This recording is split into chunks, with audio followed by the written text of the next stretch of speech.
Say a company has all your personal information, but it lost it. Now it's out there for thieves to take and steal your identity.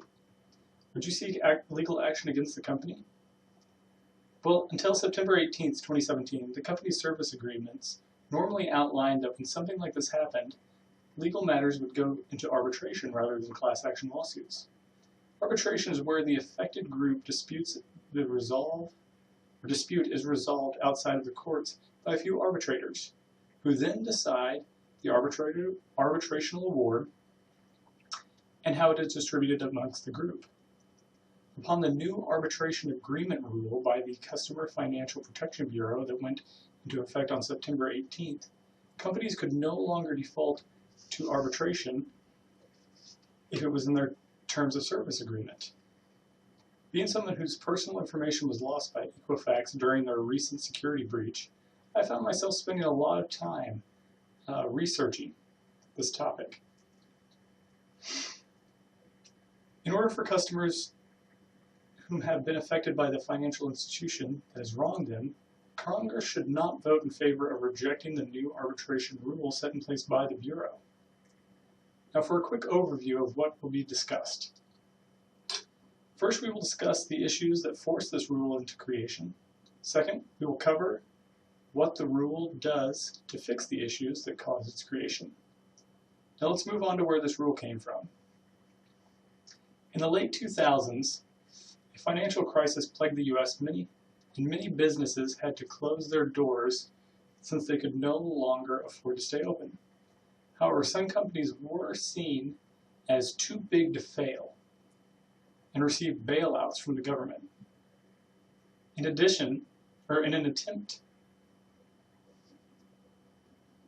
to not have taxpayers pay for these failing companies, Congress passed the 2010 bill titled Dodd-Frank Wall Street Reform and Customer Protection Act, which intended to promote the financial stability of the United States by improving accountability and transparency to the financial system, to end too big to fail, to protect the American taxpayer by ending bailouts, to protect customers from abusive financial service practices, and for other purposes. This act also brought to light the pre-dispute arbitration clause that had been common practice in company service agreements. To summarize the Bureau's arbitration study report of 2015, pre-dispute arbitration clause boiled down to this. At the time of registering for the service offered by a financial company, the customer will sign a service agreement. This service agreement outlines a clause which is an alternative means to resolving disputes between the customers and company if one were to come up. This clause allows the company to go directly into arbitration, which empowers an arbitrator and the company's lawyers to resolve the issues. An arbitrator is just a privately appointed individual who is not one of the disgruntled customers. This whole pre-dispute arbitration clause is what fueled the arbitration study done in accordance with the Dodd-Frank Act. It is this report that was requested by Congress that pushed the Bureau to make the arbitration agreement rule. Now that we know the problem, let's go over the solution. The Bureau's arbitration agreement rule allowed customers the ability to file class action lawsuits against the company. This was done by voiding the pre-dispute arbitration clause found in most terms of service contracts for companies. Now this might not sound like much of a solution, but let's go over a recent case of this clause taking power away from the customers.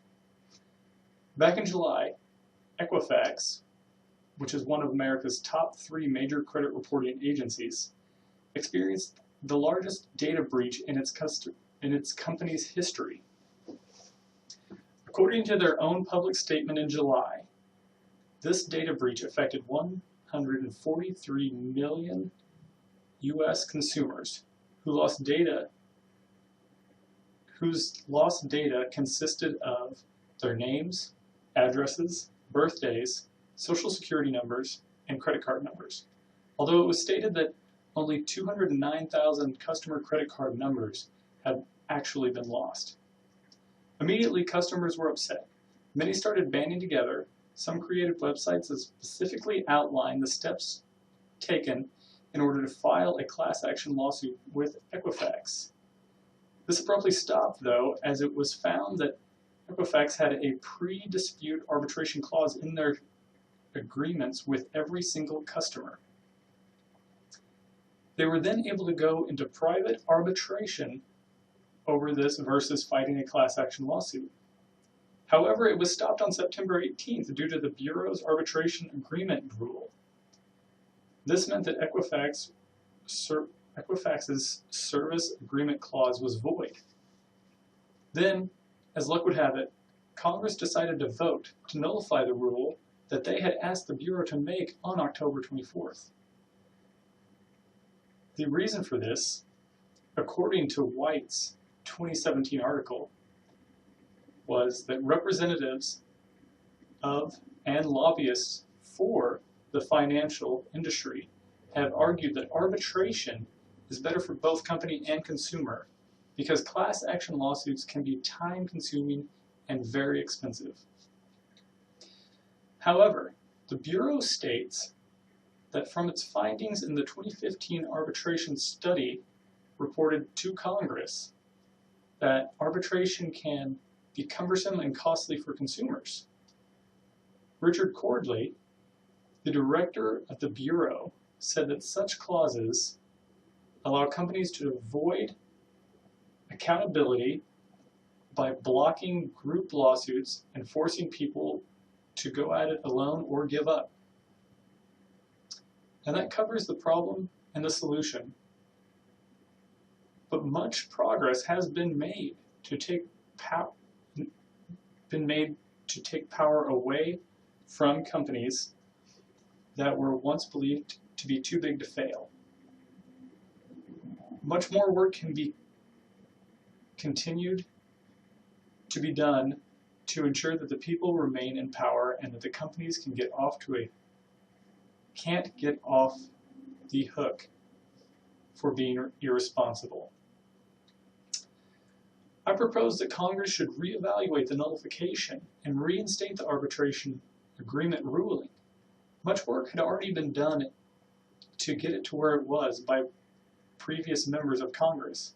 And the new members of Congress will hopefully, with time, see that the previous members had been correct.